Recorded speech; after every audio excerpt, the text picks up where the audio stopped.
In a startling revelation, it has been reported that a series of Israeli airstrikes on the southern Gaza town of Rafah have resulted in the tragic loss of at least 52 lives. According to officials from Gaza, the strikes targeted 14 houses and 3 mosques in various parts of Rafah. As the conflict escalates, mediators scramble to convene talks in Cairo, aiming to pause the fighting and secure the release of an estimated 130 hostages. Israel asserts that these hostages are still in Gaza, with 29 feared to have lost their lives. The grim reality of this war came into focus on the 7th of October, when Hamas seized over 200 hostages.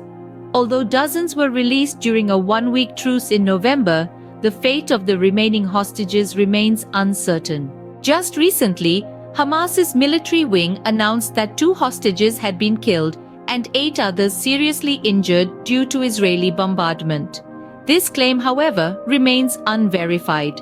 On a slightly hopeful note, 2 Israeli hostages were rescued from Hamas captivity early this morning, as reported by the Israeli military. These hostages were believed to be held in Rafah. Meanwhile, Israel's Prime Minister, Netanyahu, is under increasing pressure amid calls for an early election and growing protests over his administration's failure to bring home the hostages from the war zone. The intensity of the combat escalated on Sunday, particularly several kilometers north of Khan Yunis city. The Israeli military reported that troops are conducting targeted raids in the west of Khan Yunis, the main city of southern Gaza.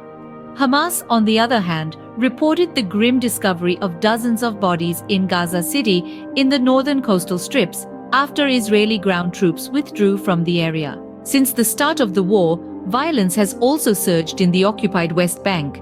The Israeli army reported an incident near Bethlehem where a man attempting to stab a soldier was shot on Sunday.